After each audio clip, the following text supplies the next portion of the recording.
Bienvenido de vuelta al podcast, bienvenido de vuelta al canal, a Nuevo Fútbol. En este episodio estaremos revisando los partidos de la Champions League de esta semana. Algunos partidos interesantes, estaremos revisando acciones o puntos clave de la ida de los partidos, de las eliminatorias, y también algunos factores para estas vueltas. Antes de eso, estaré pasando rápidamente, muy brevemente, por algunos de los partidos relevantes del fin de semana. Por desgracia no he podido ver el Porto Benfica o el Napoli Juventus. Son dos partidos. El de Leverkusen tampoco, no tuve mucho tiempo esta semana. Pero no los podré comentar en este momento, pero bueno, los revisaré en cuanto pueda. Los partidos que comentaré antes de los de la Champions son Nottingham-Liverpool, Valencia-Real Madrid, City-United, el derby, y Athletic-Barcelona también.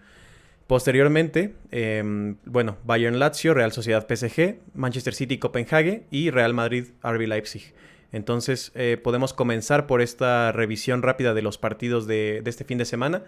Antes de comenzar, nada más te recuerdo que este formato es más auditivo. El podcast es mucho más auditivo, no hay imágenes de fondo, como pueden haberlo en los otros videos hablando sobre partidos, ese tipo de cosas.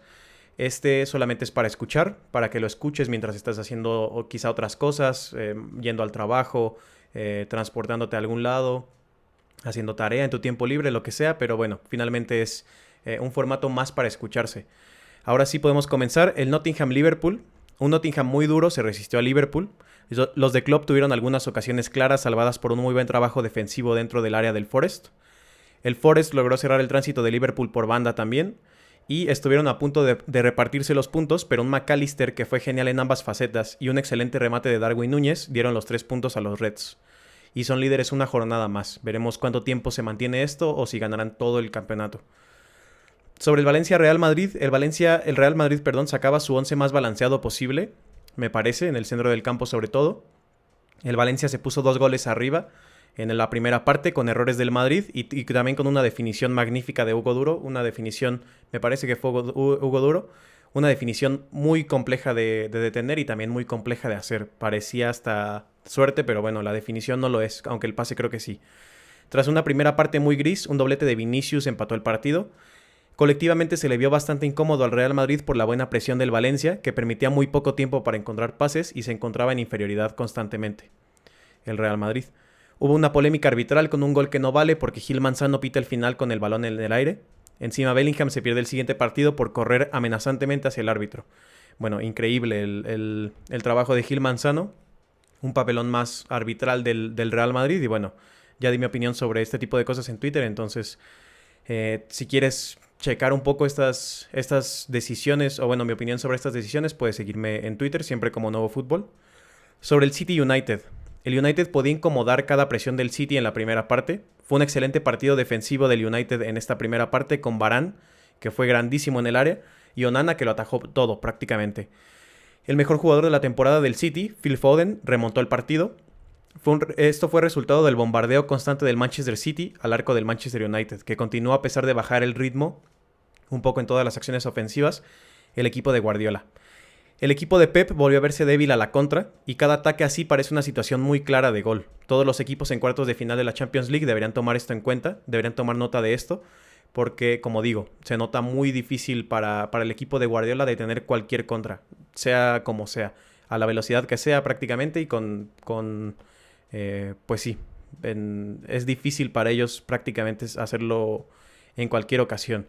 Sobre el Athletic Barcelona, el último partido, una dinámica Pedri-Cancelo fue muy difícil de defender en la primera parte, en los primeros minutos de la primera parte, que fue cuando el Barcelona tuvo más control del partido, y esto metía temporalmente al Barcelona en el partido. Pero el Athletic fue haciéndose cada vez más con el control. El planteamiento del Athletic, pero principalmente la distancia entre líneas del Barcelona, entre las líneas de la defensa, el medio campo y el ataque, permitía a los de Valverde jugar muy cómodamente. Podían construir sin problemas. En la primera línea defensiva y el medio campo estaba el pivote, el mediocentro del Athletic, que podía empezar estas primeras acciones para construir ataques y entrar a zonas de peligro. Esto lo hacía Unai Gómez entre la línea de atacantes del Barcelona, la línea defensiva del Barcelona y la línea de mediocampistas. Fue un excelente partido con y sin balón ofensivamente de Unai Gómez y me pareció clave en las oportunidades y en el control que tuvo el Athletic, aunque bueno, de oportunidades tampoco muchas clarísimas de gol. Después de las lesiones críticas de Jong y Pedri, cuya lesión crónica yo comentaba ya desde hace meses, el Barcelona perdió aún más el control del partido.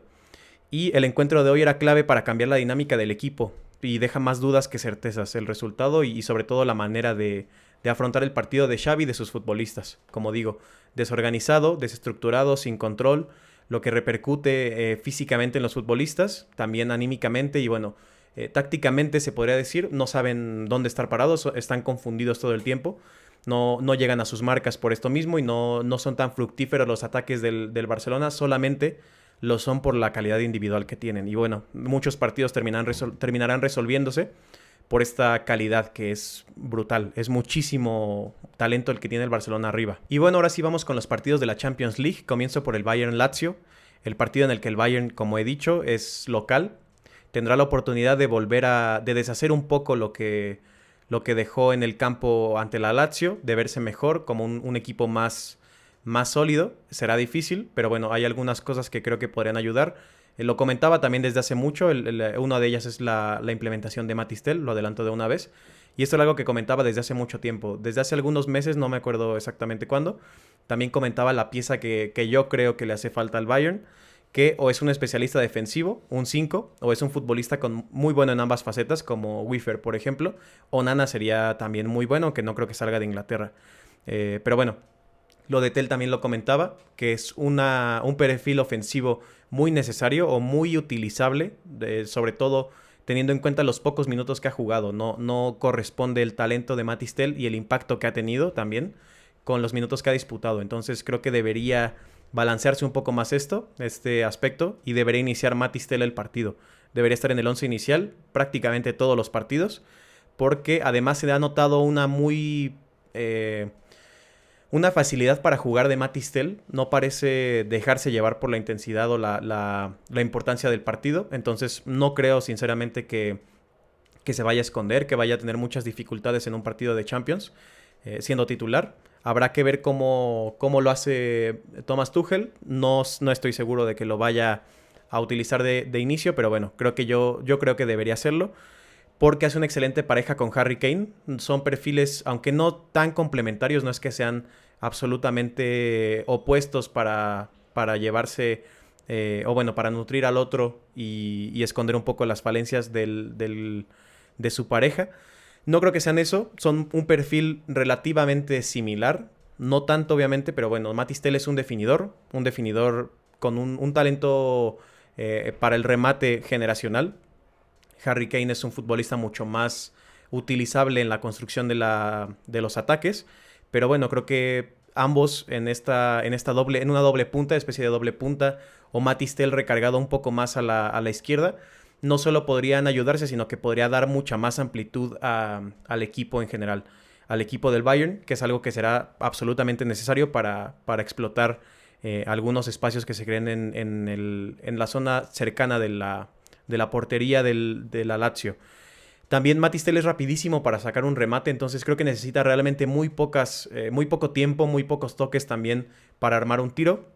Y bueno, como comentaré en un video de esta semana, los tiros son oro o puro ofensivamente, no solamente porque pueden terminar en un gol, sino porque desestructuran mucho a la defensa rival. La defensa rival corre a cubrir al tirador. Los compañeros pueden mezclarse en el área, pueden moverse sin que sean detectados.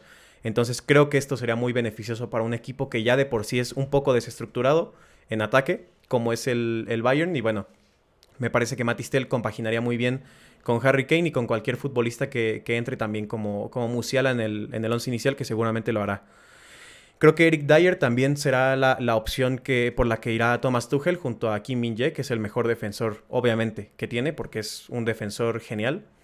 Eric Dier desde profundidad puede enviar balones largos también a ambos, a Matistel y a Harry Kane. Esto será muy importante, sobre todo en un equipo que no vaya a tener mucha facilidad para construir o se vea muy presionado en el medio campo, que seguramente sucederá, que se vea muy presionado en el medio campo el Bayern. Sí puede construir, sí es un equipo que sabe construir desde la base, obviamente, y a gran velocidad también es importante, pero siempre es bueno tener este tipo de herramientas, de un plus extra para buscar soluciones en el área. Como digo, enviar balones largos desde Eric Dier, que es algo que ya ha intentado muchísimas veces Tuchel. De encontrarse un gol también el Bayern, de encontrar un gol efectivamente, la eliminatoria será muy caótica y esto le viene muy bien, no solamente por el estilo de juego del Bayern, sino por la calidad de su plantel. Como comentaba con el Barcelona, algo tan roto, un partido tan roto como una eliminatoria de Champions, en una vuelta en empatados, terminará definiéndose por la calidad individual. El caso del Barcelona, hay una falta de contundencia defensiva, igual en el Barcelona y en el Bayern. Falta un destructor en el centro del campo que permite, más bien que evita la progresión del rival. Y hay mucha capacidad de arriba, muchísimo talento. Entonces creo que lo que vimos hoy contra el Athletic en una medida menor, porque ambos equipos creo que estarán mucho mejor equipados, podrán tener un partido de esta manera roto, de ida y vuelta en los últimos minutos. Y bueno, creo que aquí se definirá con la calidad que tiene el Bayern arriba. Esto obviamente no tiene que suceder, no tiene por qué encontrarse un gol. Cuando digo encontrarse un gol es prácticamente un gol que no te mereces, entre comillas. Puede que no pase esto, puede que sea un punto de inflexión en el que el equipo juega mucho mejor. No lo veo tan claro esto porque simplemente creo que no tienen las piezas para hacerlo. Creo que está muy desbalanceada esa plantilla, muchísimo, además de que es una plantilla muy corta. Y bueno, lo que sí veo que tienen es un poder ofensivo muy importante. Entonces esta es lo que me imagino que podría suceder. Y bueno, creo que remontará el Bayern. Lo tengo bastante claro, que remontará el Bayern, terminará pasando a los cuartos de final. Será muy peligroso, obviamente, en los cuartos de final, a pesar de las debilidades que ha tenido. Porque, como digo, tiene una pegada muy importante. Remontará el Bayern. No voy a decir un marcador, no es lo que busco con este tipo de predicciones, dar un marcador, porque fácilmente estará errado y bueno, no es algo muy impredecible. Pero el resultado es lo que sí tengo claro, que remontará el Bayern, pasará, y bueno, la Lazio estará eliminada, evidentemente. Vamos ahora con el Real Sociedad PSG, este partido que yo me imaginaba estaría un poco más cercano en la vuelta, no estaría definido. Eso es lo que esperaba, aunque la realidad fue diferente. Sí está definido. No creo que pase la Real, aunque tenía muy, muy altas esperanzas de este equipo, como digo. Visto lo que habían hecho en la primera vuelta. Lo de la segunda vuelta, después de enero, es tétrico. Es muy malo los resultados y también el juego de la Real Sociedad por algunas también debilidades que tiene. No solo es anímico y futbolístico y físico, también es simplemente la estructuración de la plantilla, de la falta de nueves que simplemente hagan goles. Es muy difícil competir así. Lo comentaré también un poco más adelante como una de los puntos importantes. No creo que pase la Real Sociedad, como digo, por dos cosas. Porque uno, no veo posible que marquen más de 2 goles, simplemente, que es lo que necesita la eliminatoria para seguir, para definirse. Para seguir viva necesitarían 2 goles, que ya de por sí es casi imposible. Muy, muy, muy difícil, porque son terribles en el área rival. Sadik y Andrés Silva creo que no tienen el nivel para partidos de Champions League, ni para un equipo tan bien estructurado y con una idea tan trabajada como la Real Sociedad. Creo que aquí es realmente donde se ve la diferencia entre futbolistas de antes en la Real Sociedad, como Isaac, por ejemplo, y los 9 que tiene ahora. Kubo es un futbolista muy bueno, es un futbolista que dio un primer tiempo excelente en la ida contra el PSG, pero simplemente no es un 9. No creo que Kubo haga un doblete, aunque sería genial. No creo que pase nada espectacular ni nada que no nos esperamos. La Real Sociedad no podrá meter estos 2 goles que necesita para mantener vivo a su equipo, bueno, para estar vivos en la Champions.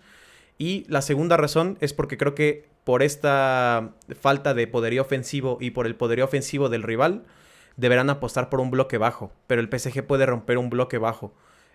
Porque simplemente algo que había leído en Twitter con lo que yo estaba muy de acuerdo, totalmente de acuerdo, es que para romper un bloque bajo necesitas calidad, necesitas talento.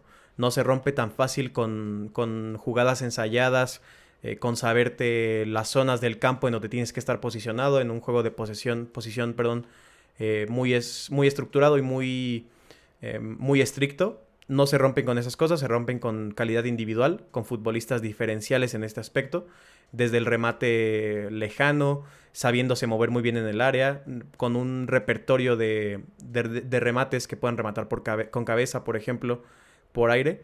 Este tipo de cosas son las que resuelven estos partidos y el PSG lo tiene. La Real Sociedad buscará este bloque bajo para intentar maximizar sus oportunidades o las contras, correr al espacio con envíos largos enviados por excelentes pasadores como Subimendi, por ejemplo, eh, orquestadas muy bien por este tipo de futbolistas. Es lo que pensaba que harían en la ida. Finalmente no sucedió tanto. Lo hicieron en algunos momentos, pero bueno, terminaron haciendo muchas oportunidades muy buenas, pero que nadie podía rematar. Entonces creo que sucederá lo mismo, o si intentan ir por este approach. Aunque bueno, el bloque bajo, como digo, lo puede romper Mbappé, lo puede romper Barcola, Dembélé o Randal Kolo Muani. Es una mezcla excelente de perfiles para romper este tipo de defensas. Creo que esa es la intención de esta estructuración de plantilla, de esta planificación. Y bueno, simplemente no le veo muchas esperanzas a la Real Sociedad.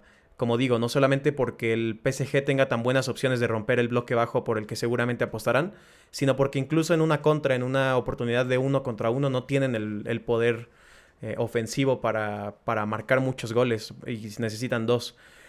Entonces creo que quedará igual como está la eliminatoria, es decir, con el PSG pasando, es lo que sucederá, la Real Sociedad fuera, tras una muy buena fase de grupos, casi excelente, en la que le sacaron algunos puntos al Inter, por ejemplo.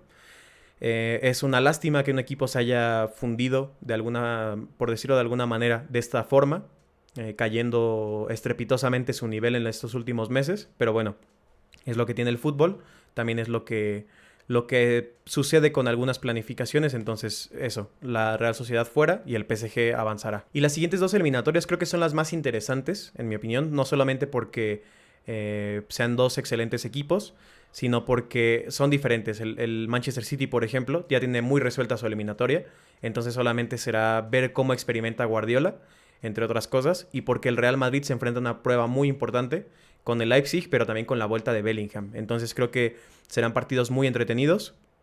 Uno, porque podremos ver un dominio muy importante de un equipo sobre otro, el caso del City, y otro porque son 2 equipos muy similares, como vimos en la ida, 2 jugando a la contra, lo que terminó en muchísimas faltas. Pero bueno, habrá que ver cómo se resuelve y si se resuelve a favor del Real Madrid, que es el que lleva la ventaja. Entonces comentará primero el Manchester City-Copenhagen. Es la eliminatoria más resuelta, está más que resuelta, de hecho, está encaminadísima para el City, un 3-1, que creo que será mucho más abultado al final de la eliminatoria. El City podría dar descanso a algunas piezas clave, también es importante. Podría dar un poco de frescura para llegar en los tramos más importantes de la Premier League, teniendo en cuenta que tienen un partido muy importante contra el Liverpool en la Premier League muy pronto. Entonces será muy difícil distribuir estos esfuerzos para el Manchester City. Se podría probar a Julián Álvarez como un solo 9, como el 9 solitario, pero y para dar descanso a Haaland también. Pero no creo que suceda porque aunque Pep sí seguramente tenga en cuenta que Haaland es un poco propenso a las lesiones y que tiene que darle un poco más de descanso, seguramente está esperando a que entre en una dinámica de killer, que entre en esa dinámica de Haaland como en el Leipzig, que Haaland metió 5 goles. Es algo que sería una muy buena noticia para el City en este tramo final de la temporada, que es importantísimo sacar los partidos como sea y que Haaland no ha estado especialmente fino en esto. El gol que mete hoy es un gol que maquilla un poco el resultado, pero bueno, no fue una figura muy importante para ayudar al Manchester City. Lo fue mucho más Foden, obviamente, que metió un doblete. Entonces seguramente no le dé descanso a Haaland por esto, porque le quiere dar más trote, más recorrido al futbolista para que encuentre esta forma más goleadora de una mayor confianza, de sentirse fresco, sentirse todo el tiempo metido en el partido. Y no creo que sea una mala idea, por eso creo que es lo que hará Pep Guardiola, pero podrá probar otros perfiles, podrá darle minutos y sobre todo un rol mucho más libre a Doku, si el City espera al rival, teniendo en cuenta que ya está prácticamente clasificado. Darle esta libertad a Doku, que es algo que no hemos visto en los últimos partidos. No hemos visto a Doku desequilibrante, hemos visto a un Doku muy controlado, muy pegado a la banda, sin la necesidad o sin la creatividad más bien de crear y que sus compañeros le ayuden a crear. Casi siempre se ve un poco restringido por el hecho de que los futbolistas ocupan zonas muy específicas. Esa es mi interpretación, por lo menos. Ocupan zonas muy específicas en las que simplemente de las que no salen para ayudar a Doku en algunas acciones. Creo que podríamos ver más goles que en la ida, que ya sería muy interesante porque en la ida hubo un 3-1 por el factor Etihad, porque es prácticamente imposible ganar en el Etihad y porque teniendo la localía el equipo estará mucho más confiado y el Copenhagen seguramente estará un poco más más nervioso y con el resultado encima más. Que si logras encontrarte un gol por pura suerte, tendrías un 3-2 en el global, que no estaría nada mal. Entonces estarán buscando ese gol. Si no creo que ellos se vean con muchas oportunidades de ganar, pero estarán nerviosos, expectantes a este gol que se podrán encontrar. Y si el City los está asediando constantemente con muchos ataques, pues podrían ver muy cerca estas posibilidades. Creo que en la ida también tuvo más oportunidades el Manchester City que desperdiciaron. De hecho, hizo 27 tiros, perdón, pero solamente 12 fueron a puerta. También el equipo estuvo fallón. Phil Foden me pareció el mejor del partido y encontró su gol hasta muy, muy tarde en el partido. La primera parte también fue mucho ataque del Manchester City sin sin demasiado peligro, sin que la pelota entrara, obviamente. Creo que podrían haber más goles por esto, porque el campo va a ayudar y porque no creo que fallen tanto como en la ida. No creo que tengan tantas opciones que simplemente desperdician. Y el punto clave, el punto final sobre este partido es que para mí será muy interesante ver cómo maneja el Manchester City una ventaja en el global, porque podría verse en esta situación más veces en esta Champions League. De cara a los cuartos de final, con un rival de mayor poder, ¿cómo saldrá cuando tenga una ventaja en el marcador? ¿Buscará seguir el asedio ofensivo, como creo que sucederá contra el Copenhagen? ¿Buscará esperar al rival? No creo que suceda en este partido, pero puede suceder en otros. Creo que es mucho mejor defendiendo el Manchester City ataques constantes a defender una contra, porque encuentra a los futbolistas mucho mejor posicionados y porque puede ofrecer ayudas a algunos futbolistas que tienen muchos problemas en las contras, como Kyle Walker, por ejemplo, o Nathan Ake, sobre todo Guardiola también. Entonces habrá que ver esto, cómo responde el equipo de Guardiola a sentirse clasificados contra, por ejemplo, el Real Madrid, que seguramente se terminarán enfrentando en esta Champions League. ¿Cómo afrontaría Guardiola el ir ganando al Real Madrid? Porque el Madrid te puede romper muy bien a la contra, pero también el Madrid tiene muy buenas opciones de liquidar a los rivales con ataques posicionales, utilizando mucho la calidad de Bellingham para romper en el área.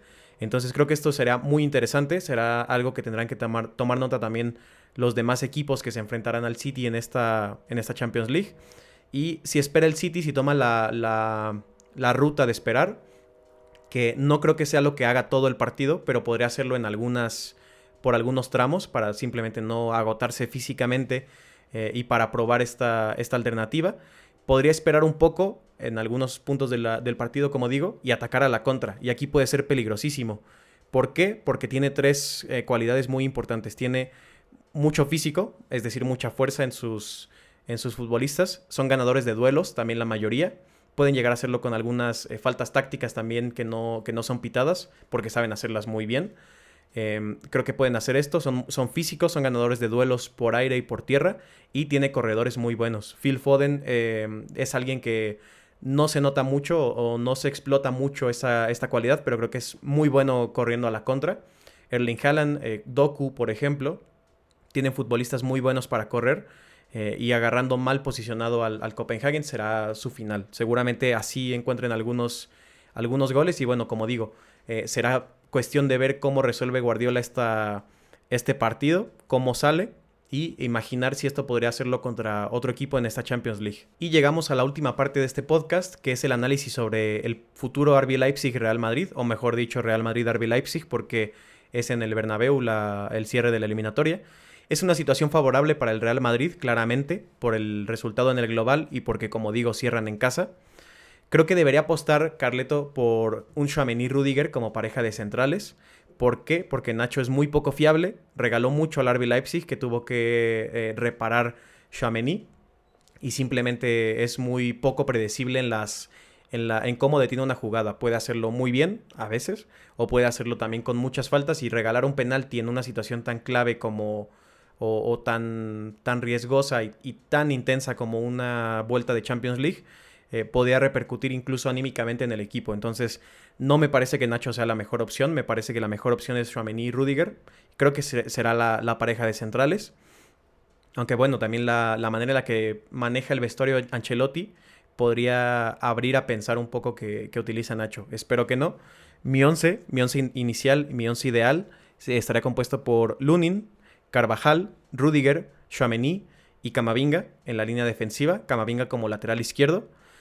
Toni Kroos como una especie de mediocentro no defensivo, sino un creador en profundidad, que es el rol que siempre tiene. Mediocentro un poco más recargado a la izquierda. Ese sería mi pivote. Una línea de mediocampistas de Valverde por derecha, Bellingham por carril central y Vinicius por la izquierda. Y una pareja de delanteros o de nueves, que sería Joselu y Brahim. Aunque obviamente no son nueves tal cual, solamente Joselu es un 9 posicional. Y Brahim será para dar un poco más de amplitud por derecha, también jugar por la frontal del área, que es algo que bloquea muy bien el Leipzig. Y Vinicius por la izquierda. Entonces, en una especie de 4-3-3 quedaría con Kroos, Bellingham y Valverde en el centro del campo. Y Vinicius, Joselu y Brahim Díaz arriba. Aunque como sabemos, Valverde sube mucho a la banda, Bellingham también sube mucho al área, entonces es un equipo muy móvil, que fluye bastante bien, pero esas serían las piezas que yo utilizaría para este partido. Ese 11 sería mi 11 ideal. Creo que es el que está más balanceado. Camavinga, ¿por qué incluir a Camavinga y sobre todo por qué incluirlo de lateral izquierdo? Primero que todo es para potenciar a Vinicius, porque Vinicius necesita a alguien que le facilite ocasiones desde el pase, también que se acerque a él para levantar un poco o liberar un poco la presión que tiene Vinicius, que sea un futbolista con la visión suficiente para detectar las carreras que hace Vinicius permanentemente, entre el lateral y el central casi siempre, o muy pegado a la banda. Esto es lo que hace Camavinga a la perfección. También Camavinga, encontrándose en las acciones que se encontraba Mendy contra el Valencia, será mucho más peligroso. Mendy se encontraba en situaciones de poder centrar en la frontal del área, centrar al área, perdón, pero no lo hacía o simplemente lo hacía bastante mal. No es el mejor pasador del mundo y Camavinga me parece un pasador muy bueno. Entonces creo que esas situaciones, potenciar a Vinicius, pasar o centrar al área, sobre todo si inicia Joselu como sería mi opción, que ya ha recibido el alta médica, por lo que entiendo, pues ya jugó en el partido del Valencia y sin complicaciones. Entonces, Camavinga así. Y también defensivamente porque Mendy sufrió muchísimo ante el Valencia, era superado casi siempre. Le hacían un 2 contra 1 que no sabía detener. También simplemente no se comprometía en algunas acciones que terminaban en centros, en pases muy peligrosos. Y Camavinga es un mucho mejor defensor en ese aspecto que el Mendy actual. También Camavinga influye mucho más en el tracking de los corredores, que es algo que comentaré como una acción clave defensiva que tiene que tener el Real Madrid o que tiene que tener muy en mente para no caer en las mismas trampas. Joselu titular, ¿por qué? ¿Por qué Joselu de 9 titular? Porque primero que todo ganas duelos aéreos, ganas poder por arriba para no estar todo el tiempo sometido a futbolistas más altos y mejor en el aire como tiene el Leipzig. Un poco más de balance, como digo, más balance en los duelos aéreos. También tienes a un 9 que fije marcas y que encima se mueve en el área, pero como un delantero killer, solamente un cazagoles. Eso es lo que yo quisiera que hiciera Joselu. 9 que fije marcas, que quite un poco estas marcas a Vinicius o a Bellingham. Bellingham entrando al área puede estar más difícil que lo marquen si están marcando también a Joselu.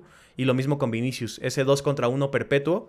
Si está también Bellingham por ahí y si está Joselu en el área será mucho menos intenso, estará mucho menos encima de la presión.